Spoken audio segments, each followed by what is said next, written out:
Alright, welcome back. This is actually part 2 of our All About That Base MFJ antenna mounts. If you haven't caught the first half, it'll be linked up above, so make sure you click there, watch that one first. So today we're going to take a look at how some of these bases actually fit on the truck, and we'll take a close look at which base I actually went with and how we got that mounted on the truck. So y'all, let's get this show on the road.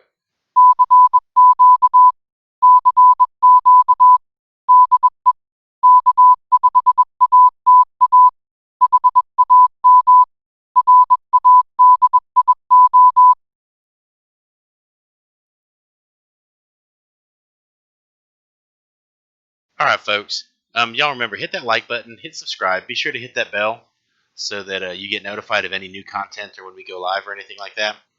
Also, we have that Amazon affiliate link down below. It doesn't cost you anything extra. It does end up earning us a small percentage that helps support our channel and our school radio club, and that Patreon link. That Patreon link down below, all that money from that goes to help support our school ham radio club. So any support you can give us, we would definitely appreciate. So let's get started. All right, so I'm actually going to use Child Unit's vehicle to do some of these demonstrations because, well, it's easier to get to it and whatnot. So this is the mag mount that's currently on hers, and I'll probably just leave it a mag mount there. It's got an old, I think that's an old Cushcraft antenna maybe, I don't remember. All right, so first, so I stuck that Goliath mount on there, and this is just 3 of those 5-inch magnets anyway, and you can see, God, it's not coming up. I mean, it takes a little. Yeah, you're going to be able to mount a whole bunch onto this thing and not have it come up. So this is not even a one-handed removal job. If you put that on there, it's going to hold just about anything you throw on there. So great mount, especially for larger antennas. It's just like I said, it's a mag mount, so keep in mind that coax has got to make it in somewhere. It's the 5-inch. I only brought one out, obviously there's no point in showing both. That 5-inch, this is 1/3 of the Goliath mount right next to it, but the configuration of that triangle is part of the strength of it too. So, and it's, oops, sorry about that. This dude is on there pretty well too. It's not, you can see it can slide a little bit, but it's not coming up easily. That'll hold a decent size antenna. This is probably sufficient for just about everybody's antenna need. All right, so we'll go ahead and show you the baby one. This is the 333. Still got a good sticking power to it. This one though,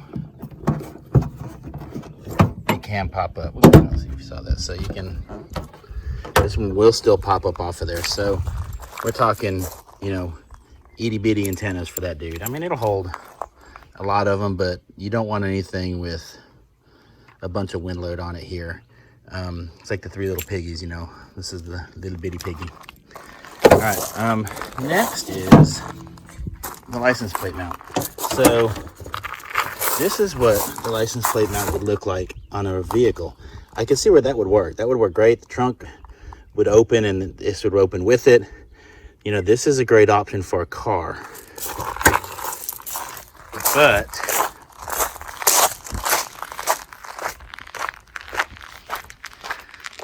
look over here to the ghost truck.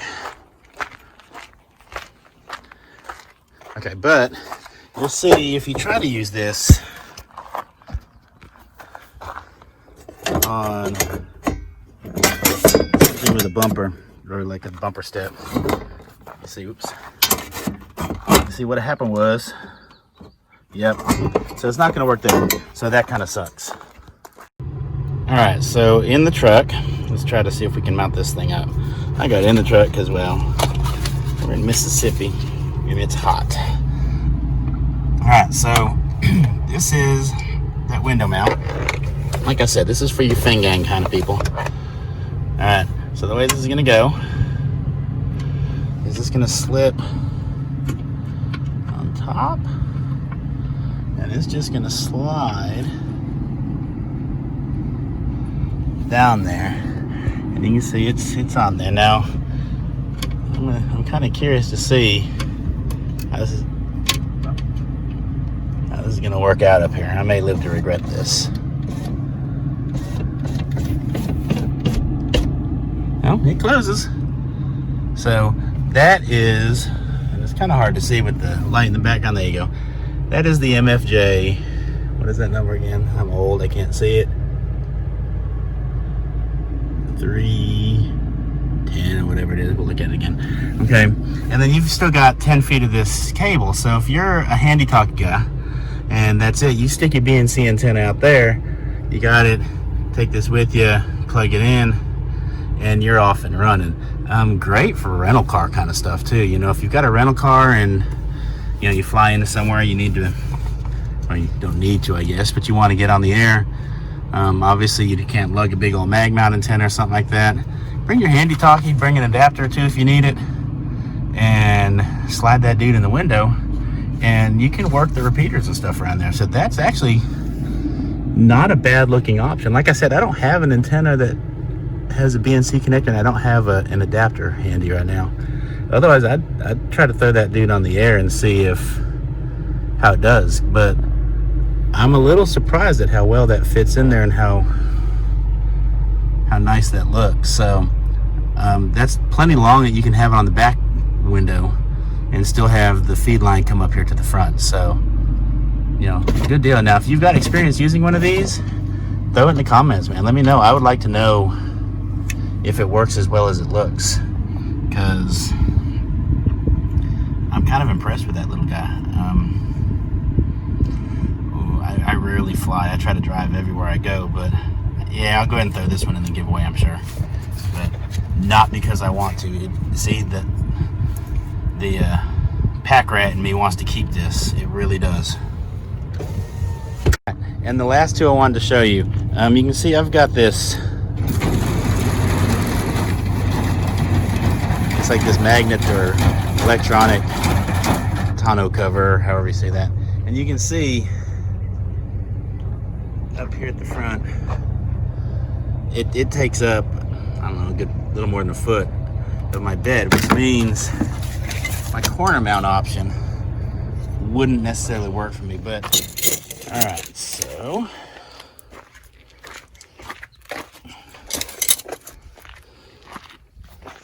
let me close this stuff up here.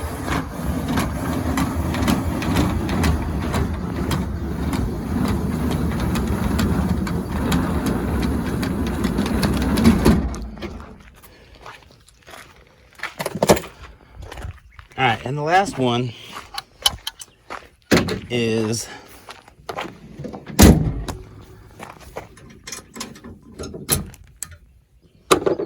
the hitch sleeve mount. Okay, so we take out our hitch and put the sleeve mount in.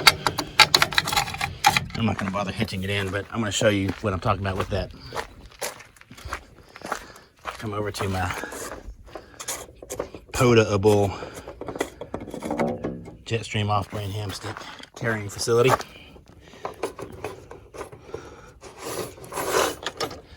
Just grab one, doesn't matter which one.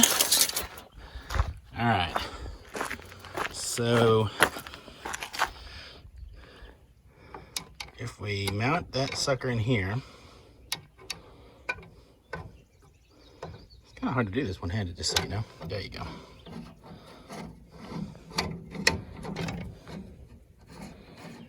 Righty-tighty, lefty-loosey. All right, so it's not all the way in there, but doesn't matter. All right, so you can see it does have a little bit of play in there, side-to-side play anyway. But the thing is, let me get this out of the way. And like I said, this isn't a huge deal. But if you're gonna open, yeah, you see that's the what happened was. So you need to keep that in mind. Not a bad hitch at all, or mount at all. Just keep in mind you're gonna need to be able to either fold this thing down out of the way, or take it off, or whatever, however it is you want to do it. So, but that is the hitch receiver mount. That one's not going in the giveaway because I'm actually just gonna install a spot on the camper to put that on also.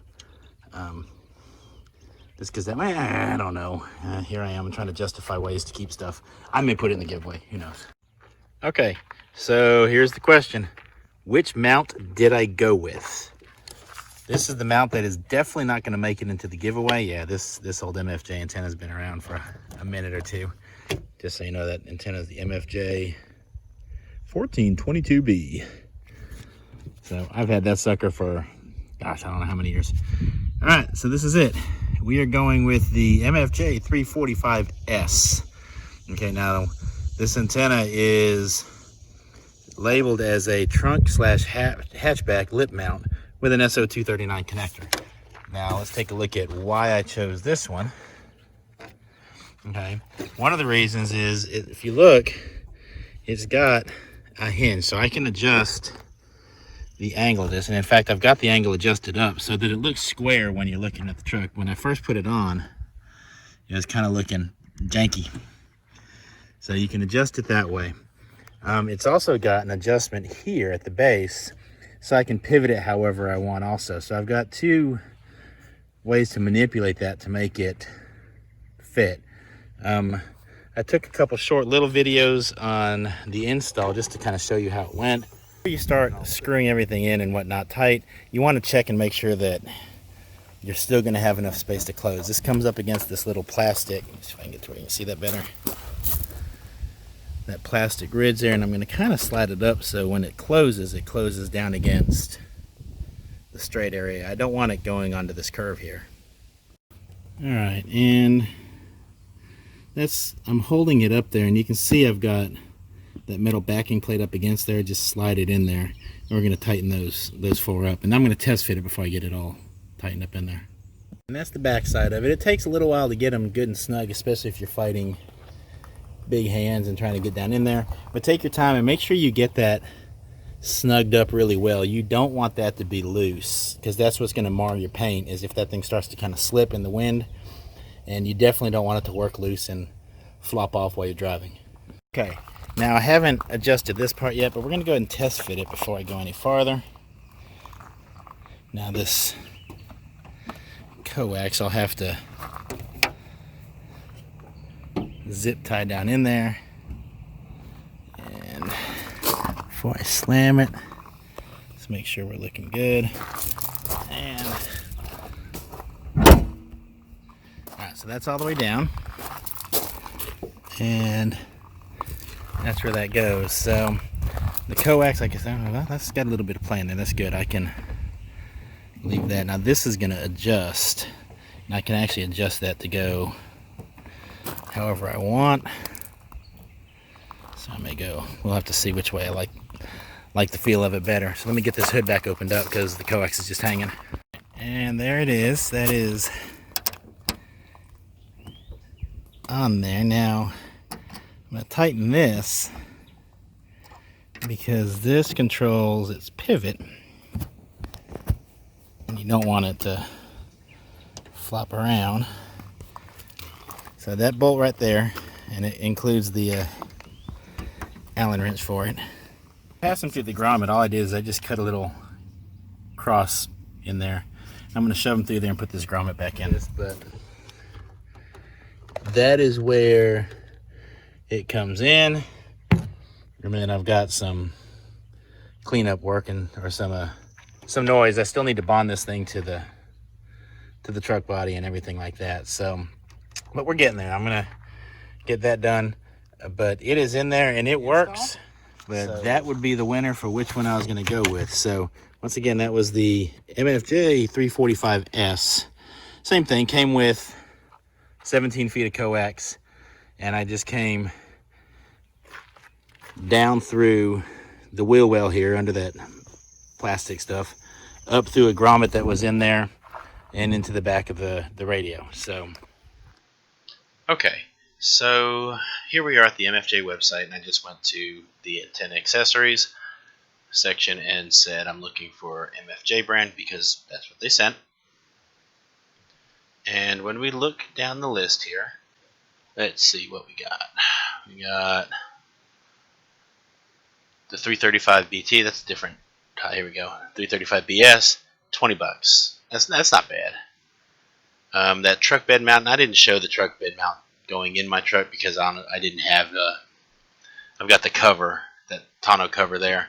But that's exactly, let me see if that's where that thing would fit. And like I said, I don't have the ability to put it there.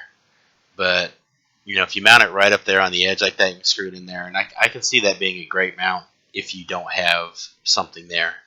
That dude's $25. Again, not horrible. Here we come to the Goliath mounts, and these guys doesn't look like which variety you get, whatever flavor it is. They look like $45. The 3-inch mag mount is only $16. Now remember that 3-inch one, it comes off pretty easy, and it's only $4 more to get the 335 BM right here, and that's the 5-inch magnet. And that 5-inch magnet it's a stout magnet there. Here's that little Fengang or UV5 Army, and it's good to know. While they sent me a BNC, they have some that come with an SMA and stuff like that. So, go ahead and if that's going to be an option for you, make sure you get the right one. Obviously, I think most radios nowadays are in SMA land, but it's never a bad idea to have an adapter too. Anyway, this trunk lip mount is $50. Now the trunk lip mounts are the ones that seem to be kind of costly, but there's some definite advantages to that guy. The fact that you can adjust it in multiple directions and stuff like that, that's nice. And that's just got the 3/8 inch threads thing on there. Let's see. There's an adjustable one here that has, and we didn't look at that one, but it mounts on like a mirror mount or a pipe or a gutter or something like that. It's got the little clamp that clamps up in there. Let's see if there's any of these other guys. Here's the BNC one that we did look at. Here's that trailer hitch mount. And like I said, I wasn't entirely sure about the quality of that guy when I took it out because it's so lightweight. But I mean, it's a stout little mount. It's engineered well. So, and they get $50 for that. And the second page, there's some more of these mounts. Like I said, the lip mounts seem to be the ones that are going to run you the most. But then again, they're also, in my opinion, some of the cleaner looking ones, unless you're going to start popping holes in there. Okay, and even the hard mounts are going to get you. I mean, $35 for a hard mount, $25. I didn't look at that one, obviously, because we're looking at mobiles, but I kind of need one of those. Alright, so that's that. Overall, like I said, they're not ridiculously priced. I am curious, though. Let's go ahead and click Mr. Goliath here. Quick shop. Add to cart. Because, that dude's stout. He is not lightweight by any means. I'm wondering what they're going to get us for on shipping. Alright, and here we are. It's calculating shipping. $18 shipping for that bad boy. I had a feeling it would be kind of costly on the shipping because, like I said, that dude's it's heavy. All right, folks, and that is that. Thanks again to MFJ Richard for sending all those mounts out. Like I said, there's a good selection of mounts in there. Not every mount is going to work for every person, so hopefully that gave you a taste for how different things will work on different vehicles and whatnot.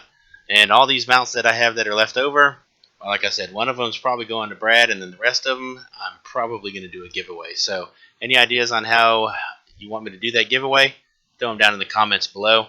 Hit that like button, hit subscribe. We do appreciate it. Y'all take care, and we hope to see you on the air. 7-3.